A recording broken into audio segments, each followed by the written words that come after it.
너희는 나에게 거룩할지어다. 이는 나 여호와가 거룩하고 내가 또 너희를 나의 소유로 삼으려고 너희를 만민 중에서 구별하였음이니라. 아멘. 오늘은 목회의 목적이라는 제목으로 말씀을 전합니다. 인생의 목적, 목회의 목적, 또 교회의 목적, 성도의 본질, 이런 우리가 본질을 찾아서 종교개혁을 통하여 거룩한 교회가 다시 태어났듯이 우리 목적을 점검함으로 우리 안에 내적인 종교개혁이 한 번 더 일어나면 좋겠습니다. 어떤 교회가 성공한 교회입니까? 신도들이 많이 모이는 교회, 또 교회 건물도 크고 교세가 큰 교회, 그런 교회를 보면 지나가다가도 우리가 우와 이렇게 할 수 있습니다. 그런데 이런 마음은 일반 사람들보다 우리 목회자들에게 더 강한 것 같습니다. 목회자일수록 더 큰 교회, 또 더 성도가 많이 모이는 교회를 갈망하고, 자기가 담이 많은 그런 교회가 그렇지 못하면 주눅이 들고 또 고개가 숙여지고 그럽니다. 괜히 크기가 작은 교회를 담임하고 있으면 무능한 것 같고 죄인인 것 같고 또 맥이 빠지고 그러는 경우도 있습니다. 그래서 목회자들이 이를 악물고 추구하는 것이 무엇입니까? 더 교인들을 많이 모으고 더 교회 규모를 크게 하기 위해서 진력을 쏟아붓죠. 그러다 보니 진정으로 하나님이 원하시는 목회, 본질을 벗어나서 세속의 성공을 추구하는 그런 교회와 목회자들이 많습니다. 그렇다면 목회의 진정한 목적은 무엇이겠습니까? 세속적인 성공입니까? 부흥이라는 이름 아래 교인 수를 늘리는 것입니까? 교회 재정을 늘리고 교세를 더 크게 키우는 것이 목회의 목적이겠습니까? 우리 목회자가 잃지도 말고 또 놓치지도 말아야 할 목회의 본질은 영혼의 구원입니다. 요한복음 21장에 갈릴리 호수에서 물고기를 잡고 있는 베드로에게 부활하신 예수님이 나타나셨습니다. 거기서 예수님이 베드로에게 마지막으로 당부하시는 말씀이 무엇입니까? 내 양을 먹이라. 예수님이 다 못하고 가신 목양의 사명을 부탁하고 가셨습니다. 그리고 마가복음 16장 15절 16절에 예수님이 마지막 당부를 하신 것을 이렇게 기록하고 있습니다. 우리 말씀을 보면 또 이르시되 너희는 온 천하에 다니며 만민에게 복음을 전파하라. 믿고 세례를 받는 사람은 구원을 얻을 것이요 믿지 않는 사람은 정죄를 받으리라. 만민에게 복음을 전파해서 예수 믿고 구원받게 하라. 이것이 바로 예수님의 마지막 당부의 말씀입니다. 이렇듯 목회의 목적, 본질은 바로 영혼의 구원입니다. 한 영혼 한 영혼이 복음, 즉 예수님의 말씀을 믿고 순종하여 영생 구원에 이르게 하는 것, 그것이 바로 목회의 목적입니다. 그렇기에 목회자는 성도들을 더 많이 모으려고 하는 그런 설교가 아니라 한 영혼이라도 제대로 예수님을 믿고 구원받을 수 있도록 하는 데에 그 영혼을 수술하고 살리는 설교를 해야 될 줄 믿습니다. 목회자는 자기가 하고 싶은 말, 또 성도님들이 듣고 싶어 하는 말, 그런 말이 아니라 하나님께 받은 말, 영혼을 살리고 구원하기 위해서 하나님이 주신 말씀을 그대로 옮기는, 그런 그대로 전달하는 전달자여야 합니다. 하나님의 말씀의 핵심이 무엇입니까? 회개하라. 세속에 물들지 말아라. 너의 자신을 쳐서 성경 말씀에 순종하라. 이것 외에 하나님의 말씀이 무엇이 있습니까? 때로는 이 말씀이 부담스러워 교회를 떠나는 그런 교인이 있더라도 그 말씀이 영혼을 구원하는 말씀이기에 전해야 하는 것이 바로 우리 목회자들의 사명입니다. 저는 한때 소위 말하는 성공적인 목회를 하던 사람이었습니다. 좀 부끄러운 고백이기도 하지만 무슨 부서를 맡든지 하나님이 배가 부응하는 그런 은혜도 주셨는데, 영락교회 대학부를 맡아서 목회할 때도 그랬고 천안중앙교회 청년부를 전담할 때도 그랬습니다. 어느 교회에서는 이제 2년여 만에 300명이던 청년부가 500명으로 성장했습니다. 그때 제가 기가 막히게 잘하던 것이 있었습니다. 무엇이냐면 어떤 설교를 사람들이 좋아하는 것을 알았습니다. 그리고 어떻게 하면 사람들을 많이 모을 수 있는지 교회 성장에 대해서 잘 아는 사람이었습니다. 아주 교양 있고 지식도 있고 감동도 있는 설교를 준비하느라 밤을 새웠습니다. 좋은 설교 예화를 구하기 위해 매주 서점에서 책을 뒤적거리고 책을 구입하였습니다. 그리고 세상의 성공 철학을 탐독하며 청년들에게 성공하는 방법을 설교했습니다. 청년들은 열광했습니다. 한 주도 새신자들이 없는 날이 없었습니다. 초청 주일이 아닌데도 불구하고 한 주에 10명 이상씩 등록하는 주가 많았습니다. 그런데 지금 그때를 생각하면 하나님 앞에서 그리고 내가 목회했던 그 성도들 앞에서 너무나 부끄럽고 죄송합니다. 왜냐하면 그때의 설교는 하나님의 이름만 걸쳐놓은 세상의 성공 철학이었습니다. 그때의 목회는 조직을 구성하고 확장하는 데 여념이 없었던 성공주의에 빠졌던 목회였기 때문입니다. 그때 지금 양심을 돌이켜보면서 생각해보면 내가 진정으로 추구하던 것은 하나님의 말씀이 아니라 성도들이 듣고 싶어하는 교양과 지식과 철학이었습니다. 내가 추구하던 것은 하나님이 만들어 가시려는 교회가 아니라 잘 짜여지고 조직적으로 성장하는 그 조직 그 자체였습니다. 지금은 그것을 회개합니다. 그리고 제가 추구했던 성장과 성공이라는 우상을 치워버렸습니다. 그 대신 나는 매 순간 하나님 앞에서 스스로를 점검합니다. 나는 진실한 목회자인가? 내 안에는 정말 하나님께로부터 받은 말씀이 있는가? 나는 하나님이 바라시는 목회자인가? 우리 인생이 진정으로 목적으로 삼아야 할 것은 돈과 명예와 성공이 아닙니다. 그렇듯이 목회의 목적도 부와 명예와 성공이 아닙니다. 목회의 목적은 오직 영혼의 구원입니다. 영혼을 구원하는 능력은 세상의 성공 철학에 있는 것이 아니라 오직 살아있어 영과 혼과 골수를 찔러 쪼개는 하나님의 말씀입니다. 설교는 세상의 성공 철학에 하나님의 이름만 얹어놓은 맛깔나는 언변이 되어서는 안 됩니다. 설교는 하나님이 구원하시려는 영혼을 향한 하나님의 말씀 선포이어야 합니다. 그러므로 목회자는 사람들이 듣기 좋아하는 설교를 준비할 것이 아니라 하나님이 영혼들을 어떻게 바라보시며 하나님이 이들을 어떻게 구원하기를 원하시는지 오직 하나님의 마음을 읽고 하나님의 말씀을 듣는 데에 우리의 목회자의 설교 준비가 집중되어야 할 것입니다. 지난 수요일 설교인 인생의 목적에서 전했듯이 하나님의 말씀은 놀랍게도 세상의 성공 철학과는 정반대 방향으로 가고 있음을 우리는 깨달아야 할 것입니다. 세상은 내 인생의 주인은 나다 그렇게 가르칩니다. 그러나 하나님은 말씀하십니다. 이사야 43장 1절 말씀, 너는 내 것이다. 그리고 이사야 43장 21절 말씀, 이 백성은 내가 나를 위하여 지었나니 나를 찬송하게 하려 함이라. 성경은 우리에게 이렇게 일러주십니다. 나는 내 것이 아니다.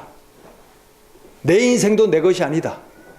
나는 하나님의 것이다. 나는 내 자아를 성취하고 내 존재 가치를 높이려고 존재하는 것이 아니라 나는 하나님을 찬송하기 위하여 존재한다. 우리가 이 영적인 원리를 올바로 지켜야 하나님과 우리 사이의 관계도 올바로 섭니다. 그리고 하나님으로부터 오는 은혜와 복도 누릴 수가 있는 것입니다. 또 세속의 가치관은 뭐라고 말합니까? 돈 벌어서 남주나, 널 위해서 돈 벌지. 또요, 공부해서 남주나, 널 위해 공부하지. 그럽니다. 그러나 하나님은 무엇이라고 말씀하십니까?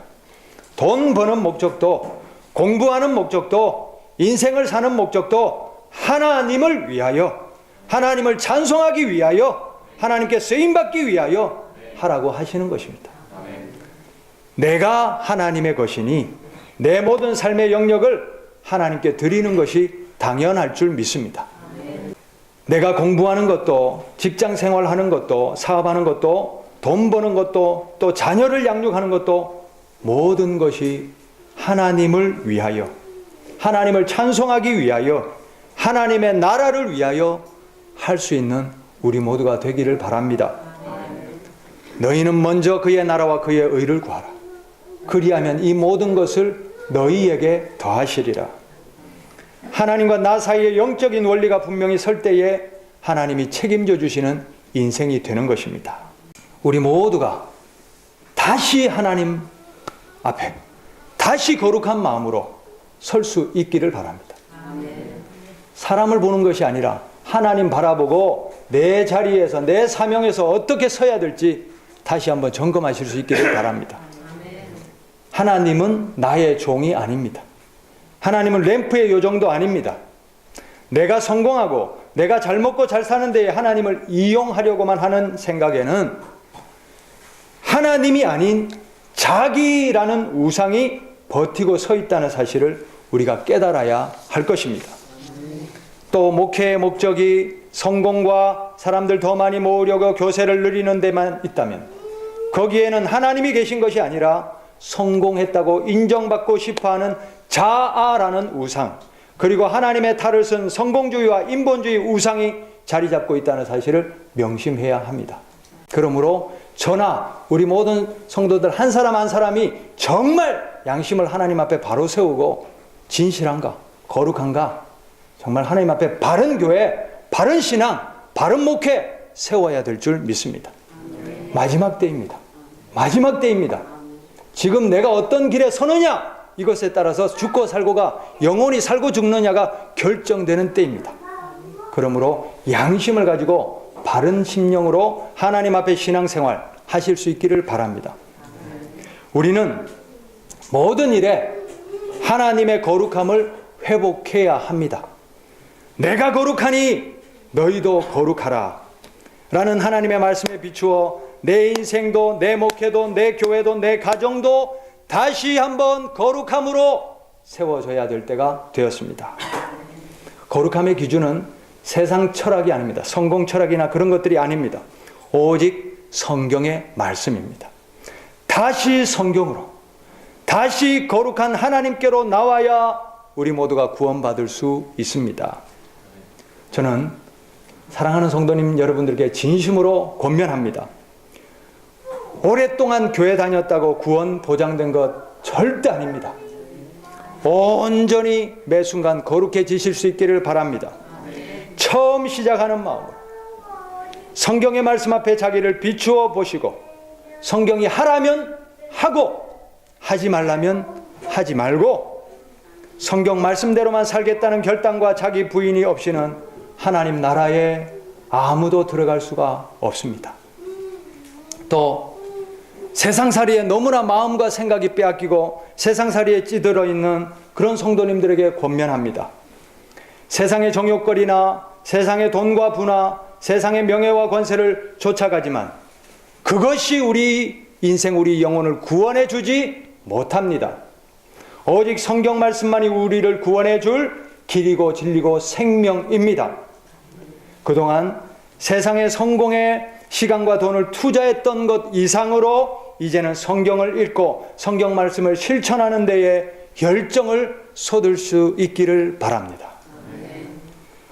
너무 바빠서 성경을 읽을 시간이 없습니다. 이것이 바로 불행이고 저주입니다. 먹고 사는 것이 더 우선이 아닙니다. 영혼의 구원을 얻는 것이 1순위입니다.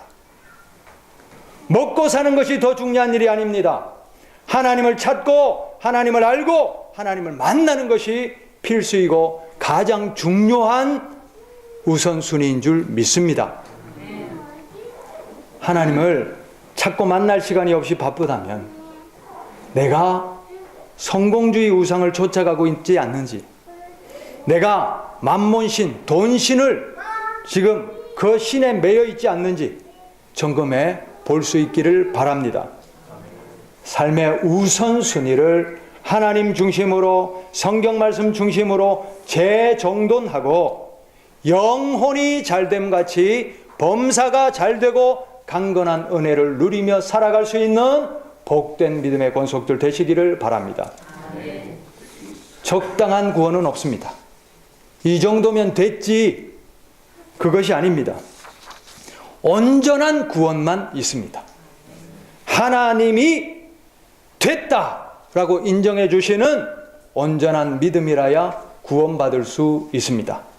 그러므로 우리는 날마다 하나님 앞에, 말씀 앞에 날마다 새롭게 우리를 정돈하시고 빚어나갈 수 있기를 바랍니다. 우리 끝으로 마태복음 7장 21절부터 21절 말씀 우리 다 같이 한번 읽어보도록 하겠습니다. 화면을 보시고 읽어봅시다. 나더러 주여 주여 하는 자마다 다 천국에 들어갈 것이 아니요 다만 하늘에 계신 내 아버지의 뜻대로 행하는 자라야 들어가리라. 주여 주여가 구원받는 보장이 아니라 어떻게 하라고요? 하나님 아버지의 뜻대로 행하라. 하나님의 뜻대로 행하고 계십니까? 하나님의 뜻이 중심이십니까? 기준이십니까? 하나님의 뜻대로 행할 수 있기를 바랍니다. 그날에 많은 사람이 나더러 이르되 주여 주여 우리가 주의 이름으로 선지자 노릇하고 주의 이름으로 귀신을 쫓아내며 주의 이름으로 많은 권능을 행하지 아니하였나이까. 이 시대 말로 바꾸면 어떻습니까? 주의 이름으로 내가 목사였고 주의 이름으로 귀신도 쫓아냈고 병도 고치는 은사도 있었고 주의 이름으로 많은 권능도 능력도 행했는데요, 그 뜻이죠. 그런다고 구원 보장됩니까? 목사라고 구원 보장됩니까? 은사 능력 받았다고 구원 보장됩니까? 안 됩니다. 뭐라고 하십니까? 예수님이 그때에 내가 그들에게 밝히 말하되 내가 너희를 도무지 알지 못하니 불법을 행하는 자들아 내게서 떠나가라 하리라. 불법이 뭡니까? 하나님의 뜻대로 하나님의 말씀대로 행하지 않는 것, 그게 불법이죠. 은사 능력이 구원해 주는 것이 아니요, 우리의 신분이 직분이 구원해 주는 것 아니요, 바로 하나님의 말씀을 행하는, 순종하는 이 온전한 믿음이라야 구원받을 줄 믿습니다. 그러므로 누구든지 나의 이 말을 듣고 행하는 자는 하나님의 말씀, 성경의 말씀을 들으시고 행할 수 있기를 바랍니다. 실천할 수 있기를 바랍니다. 날마다 묵상하시고 행동으로 옮길 수 있기를 바랍니다. 그 집을 반석 위에 지은 지혜로운 사람 같으리니 함께 읽겠습니다. 비가 내리고 창수가 나고 바람이 불어 그 집에 부딪히되 무너지지 아니하나니 이는 주추를 반석 위에 놓은 까닭이요 나의 이 말을 듣고 행하지 아니하는 자는 그 집을 모래 위에 지은 어리석은 사람 같으리니 비가 내리고 창수가 나고 바람이 불어 그 집에 부딪히매 무너져 그 무너짐이 심하니라. 아멘. 비가 나고 홍수가 나고 폭풍우가 몰아쳐요. 자, 인생살이에도 시험거리 있지요. 시험 염려거리 비바람 창수를 맞으면 온전한 믿음이 아니면 어떻게 되는 거예요? 인생의 비바람에도 넘어지는 거예요. 그런데 어떻게 하나님의 심판을 견딜 수 있겠습니까? 인생의 비바람뿐 아니라 우리의 목적은 하나님의 심판대에서 하나님의 인정받고 합격점받고 영원 구원에 이르러야 될 줄 믿습니다. 그렇다면 우리의 믿음이 하나님의 말씀을 실천하는 굳건한 반석 위에 서실 수 있기를 바랍니다. 이 반석 위에 서서 우리의 인생살이 이 험난한 폭풍우에도 믿음으로 승리하고 또 하나님의 심판대에서도 하나님이 됐다 인정해 주시는 합격점 받을 수 있는 온전한 믿음에 이룰 수 있기를 바랍니다. 아멘. 아멘. 할렐루야. 말씀을 맺습니다. 하나님은 진정으로 살아계시며 역사하십니다. 믿으시죠? 그러므로 우리가 하나님을 찾고 구하면 응답하십니다. 불가능한 일, 신랄 같은 희망도 없는 일을 만날 때 그때 하나님께 기도하며 매달려 보십시오. 금식하며 작정하며 기도해 보십시오. 하나님이 정말 사막에 강을 내시고 하나님이 정말 바다에도 길을 내시는지 하나님을 시험하여 보십시오. 하나님은 살아계시니 하나님을 사랑하는 사람을 하나님이 사랑해 주시고 하나님을 간절히 찾는 사람을 하나님은 만나 주십니다. 내 믿음이 없어서 하나님을 못 만나는 거예요. 믿음이 있노라 하지만 내면을 이렇게 들추어 보면 진짜 믿음은 없는 경우가 많습니다. 진짜 하나님을 믿는다면 낙심하고 절망하지 않습니다. 그 대신에 하나님을 찾고 구하며 하나님을 붙잡고 승부를 거는 거예요. 진짜 하나님을 믿으면 하나님께 도와달라고 기도합니다. 금식하고 회개하고 작정하며 기도합니다. 믿음이 없으니 기도하다가 포기해버리는 거예요. 그러나 하나님을 진정으로 믿으면 끝까지 기도하는 믿음이 될 줄 믿습니다. 믿음 없는 목회자는 자기 욕망을 성취하기 위해 목회하지만 하나님이 진정으로 살아계시고 역사하신다는 것을 믿는 목회자는 오직 하나님의 뜻을 위하여 오직 하나님의 영광을 위하여 자신을 다 내어 쏟아부으며 헌신하는 것입니다. 믿음 없는 성도는 세상의 성공주의와 부와 권세를 쫓아다니며 살지만 진정으로 하나님의 계심을 믿는 성도는 두렵고 떨림으로 하나님 앞에 날마다 거룩함을 추구하고 먹든지 마시든지 무엇을 하든지 하나님의 영광을 위하여 하라. 그렇게 살아갑니다. 살아도 주를 위하여 살고 죽어도 주를 위하여 죽는 인생. 그 인생이 진정으로 예수님을 믿고 따르는 인생이 될 줄 믿습니다. 그러므로 전에는 나를 위해서 살았다면, 내 가족만 위해서 살았다면, 이제는 내가 이 일을 통해서, 직장 생활을 통해서, 사업을 통해서, 내 가정을 통해서 어떻게 하면 하나님께 영광을 돌릴까? 어떻게 하면 하나님이 기뻐하시는 일에 쓰임받을까? 어떻게 하면 하나님의 뜻을 이룰까? 이것이 고민거리가 되실 수 있기를 바랍니다. 나는 진정으로 하나님을 믿고 있는가? 내 안에는 진정으로 성령님이 계신가? 날마다 매 순간 점검하고 영이 살아있는 목회자, 영이 살아있는 그리스도인으로 영혼 구원과 인생 승리를 누리며 살아갈 수 있는 복된 믿음의 권속들 다 되실 수 있기를 바랍니다.